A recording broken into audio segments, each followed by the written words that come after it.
हाँ, मुर्गी बिजली की बेटी है। ये तो हैन है ही नहीं, इसे तो हैन ही नहीं कहते, इसे तो इंग्लिश में चिकन कहते हैं। मतलब चिकन भी कभी को गोश्त हुआ है।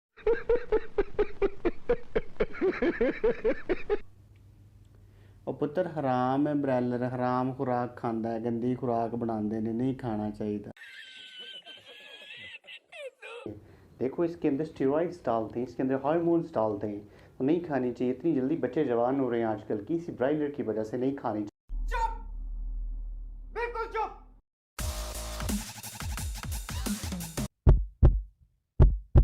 अस्सलाम वालेकुम व्यूअर्स, मैं हूं आपका होस्ट डॉक्टर जुनैद और आप देख रहे हैं informatics.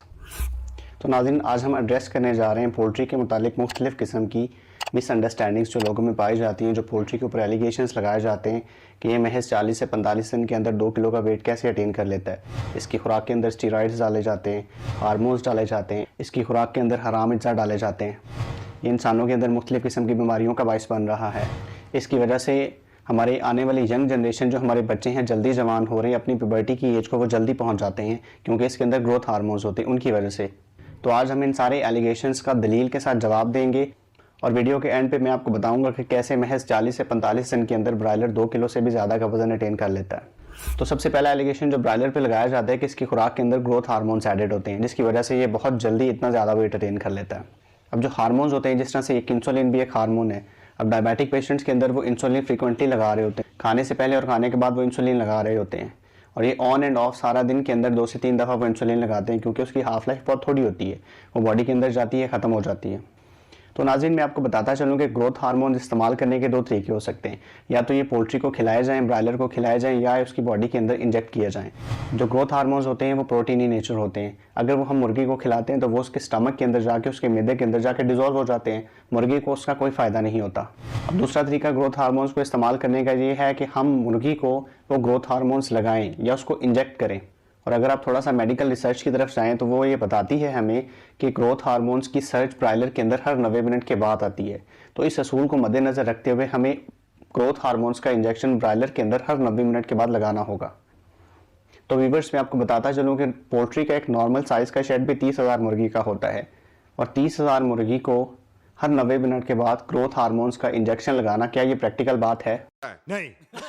Viewers, growth hormones Pakistan के अंदर सरकारी सतह पर बैन हैं। इनकी सेलिंग, इनकी परचेजिंग मुकम्मल तौर पर बैन की गई है, और बैरून ममालिक के अंदर भी ग्रोथ हार्मोन्स बैन है, नहीं इस्तेमाल किए जाते उनके साइड इफेक्ट्स की वजह से। वहाँ पे भी ब्रॉयलर 40 से 45 दिन के अंदर तैयार होता है। पाकिस्तान के अंदर भी बिल्कुल ऐसा ही है, वो किसी किस्म का कोई एतराज़ नहीं करते, तो हम क्यों कर रहे हैं? ठीक है। दूसरा एलिगेशन जो पोल्ट्री पे लगाया जाता है वो ये है कि हम इसकी खुराक के अंदर स्टीरॉइड्स इस्तेमाल करते हैं। जैसा कि बॉडी बिल्डर्स अपनी बॉडी को फुलाने के लिए, अपने मसल्स को पंप करने के लिए स्टीरॉइड्स का इस्तेमाल करते हैं, बिल्कुल इसी तरह से हम ब्रॉयलर की खुराक के अंदर भी स्टीरॉइड्स का इस्तेमाल करते हैं, जिससे महज 45 दिन के अंदर वो 2 किलो से भी ज़्यादा का वजन ले लेता है। बॉडी बिल्डर्स जो ग्रोथ हार्मोन इस्तेमाल करते हैं उनके साथ शर्त ये होती है कि वो सीवियर किस्म की, स्ट्रीनस किस्म की, हैवी किस्म की एक्सरसाइज करेंगे। सिर्फ उसी सूरत में वो स्टीरॉइड्स उन बॉडी बिल्डर्स को फ़ायदा दे सकते हैं। अगर सिर्फ स्टीरॉइड्स खा के आप मसल्स बना सकते होते तो कई लोग जिम ना जाते हैं, अपने मसल्स को पंप ना करते, हैवी किस्म की एक्सरसाइज ना करते। अच्छा। तो नाजरीन, मैंने अपने 5 साल करियर के अंदर किसी भी पोल्ट्री शेड के अंदर कोई जिम नहीं देखा। Oh my God! इसका मतलब पोल्ट्री कोई एक्सरसाइज नहीं करती, ब्रॉयलर कोई वर्जिश नहीं करता। तो स्टीरॉइड्स का इस्तेमाल ब्रॉयलर के अंदर बिल्कुल अहम काना बात हुई। अब इसको एक दूसरे एंगल से देखें नाज़रीन, लाहौर के अंदर हर साल पोल्ट्री एक्सपो लगाया जाता है। अटलांटा के अंदर दुनिया का सबसे बड़ा पोल्ट्री एक्सपो लगाया जाता है। हज़ारों सैकड़ों कंपनियां वहां पे आती हैं, जो मुर्गी की खुराक बनाती हैं, जो ब्रॉयलर की मेडिसिन बनाती हैं, जो ब्रॉयलर के शेड के अंदर मुख्तलिफ किस्म के इक्विपमेंट्स जो लगे होते हैं वो बनाती है। तो व्यूअर्स, उनमें कोई एक कंपनी भी ऐसी नहीं जो ये क्लेम करती हो कि वो स्टीरॉइड्स बनाते हैं या हार्मोन्स बनाते हैं। तो मेरा उन हजरात से सवाल है कि जब स्टीरॉइड्स या ग्रोथ हार्मोन्स कोई कंपनी बनाती ही नहीं है तो फिर ये आते कहाँ से हैं? बात तो सही है। तो इस तरह से पोल्ट्री पर लगाया गया ग्रोथ हार्मोन्स और स्टीरॉइड वाला इल्ज़ाम गलत साबित होता है। तीसरा एलिगेशन जो पोल्ट्री पर लगाया जाता है वो ये है कि इसकी खुराक के अंदर हम हराम अज्जा इस्तेमाल करते हैं।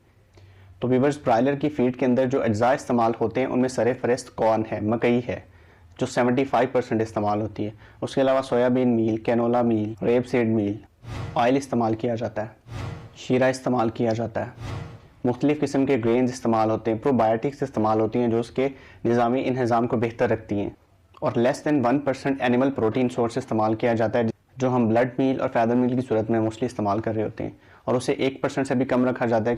अब आप किसी मुफ्ती से भी इस बारे में मशवरा करें तो जब किसी चीज़ की हैयत बदल जाती है, जब वो ज़रूरी हो जाती है, उसके बारे में हुक्म भी बदल जाता है।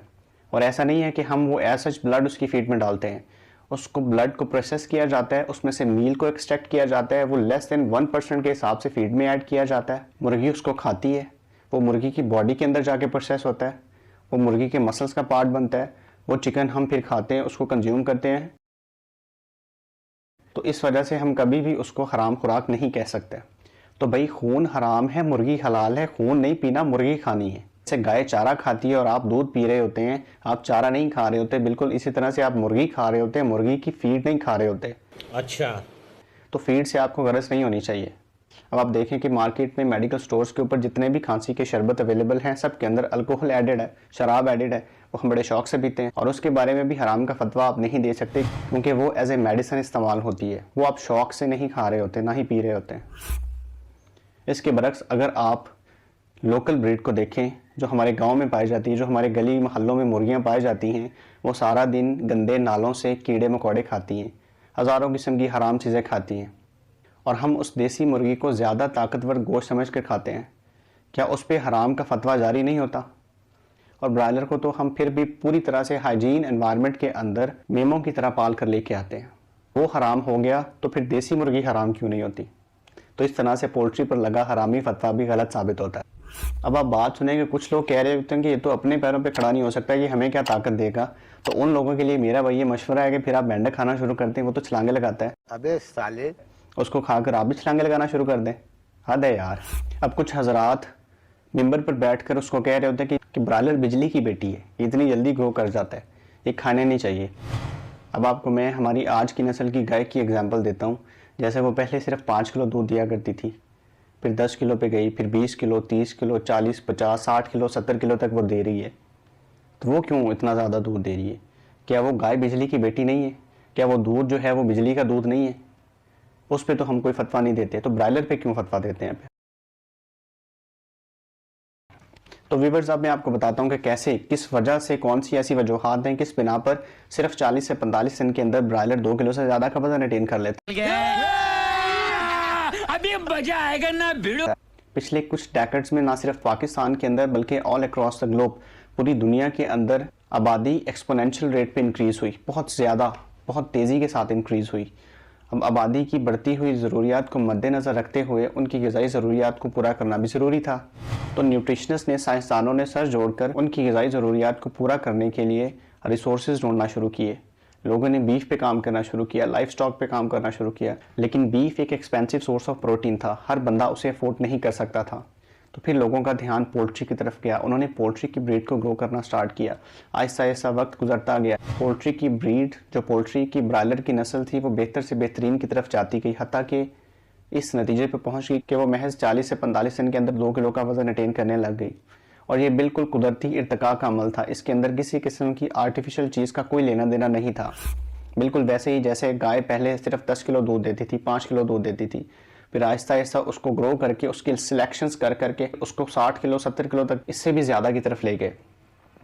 और ये बिल्कुल नेचुरल एवोल्यूशन का प्रोसेस है, जिसे इर्तिका का अमल कहा जाता है, कि आप एक चीज़ को बेहतर करते जाओ, बेहतरीन को सिलेक्ट करते जाओ, उनमें से जो कमतर होगी उनको डिस्कार्ड करते जाओ, हत्ता कि आप सबसे बेहतरीन चीज़ पे आ जाते हो। तो नाज़रीन, हमारे प्यारे मुल्क के आदाद शुमार के मुताबिक यहाँ का हर फर्द महज 5 से 6 किलो गोश्त और 60 से 70 अंडे सालाना इस्तेमाल करता है, जबकि तरक्की याफ्ता ममालिक के अंदर यही आदाद शुमार 50 किलो गोश्त और 200 से 225 अंडे सालाना है। आप अंदाज़ा लगाएं कि हम कितने प्रोटीन डेफिशिएंट लोग हैं।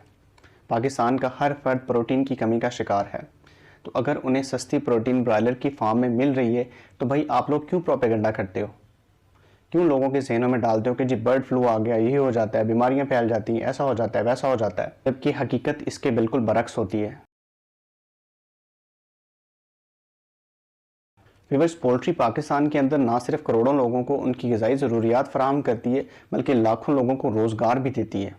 तो ये लोग क्यों उनको उनकी ग़िज़ाई ज़रूरियात, उनकी नौकरियों से महरूम करना चाहते हैं? अब लोग समझते हैं कि जिस तरह से ब्रायलर जल्दी जवान हो जाता है, बिल्कुल इसी तरह से उनके बच्चे भी जल्दी जवान हो रहे हैं।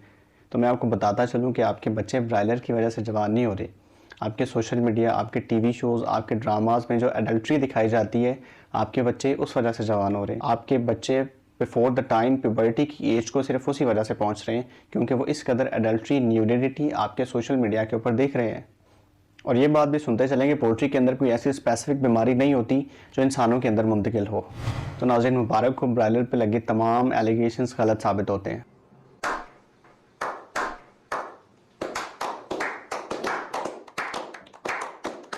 ये जो नॉन टेक्निकल हजरात मुख्तलिफ़ किस्म के प्लेटफॉर्म्स पे बैठ कर अफवाहें फैला रहे होते हैं, मिसकंसेप्शंस फैला रहे होते हैं, लोगों में नेगेटिविटी फैला रहे होते हैं, नेगेटिव वाइब्स फैला रहे होते हैं, इनकी बातों पे बिल्कुल भी ध्यान मत दें। जैसे आपको कोई फिजिकल या मेडिकल मसला हो तो आप शहर के सबसे टॉप डॉक्टर के पास, एक्सपर्ट डॉक्टर के पास जाते हैं। बिल्कुल इसी तरह से अगर आपको किसी भी फील्ड से रिलेटेड कोई भी बात पूछनी हो तो उस शोबे के माहिर बंदे से मशवरा लिया करें। किसी भी पोल्ट्री स्पेशलिस्ट से आप पोल्ट्री की मुकम्मल इन्फॉर्मेशन ले सकते हैं जो कि आपको बिल्कुल ऑनेस्ट ओपिनियन देगा। खुदारा इन लोगों की बातों की तरफ ध्यान बिल्कुल मत दें। बेफिक्र होकर ब्रायलर खाएं, अपनी ग़िज़ाई ज़रूरियात को पूरा करें, एक खुशगवार ज़िंदगी गुजारें, ये आपका हक़ है और हम आपका हक़ किसी को छीनने नहीं देंगे। और अगर फिर भी आपको किसी किस्म का कोई शक हो, किसी किस्म की कोई मिसकंसेप्शन आपके दिमाग में हो तो आप मुझसे कांटेक्ट कर सकते हैं, कमेंट में भी मुझसे पूछ सकते हैं, मेरे फेसबुक पे भी मुझे मैसेज कर सकते हैं, मैं आपकी हर क्वेरी का जवाब दूंगा। व्यूअर्स, अगर आपको मेरी बातें अच्छी लगी हों तो चैनल को सब्सक्राइब करना मत भूलिएगा और बेल आइकन को भी प्रेस कर दें ताकि आने वाली वीडियोस आपको ऑन टाइम मिलती रहें। इस तरह की मेडिकल से रिलेटेड वीडियोस के लिए हमारे साथ जुड़े रहिएगा। इंशाल्लाह अगली वीडियो में फिर मिलते हैं। अपना ख्याल रखिएगा। अल्लाह हाफ़िज़।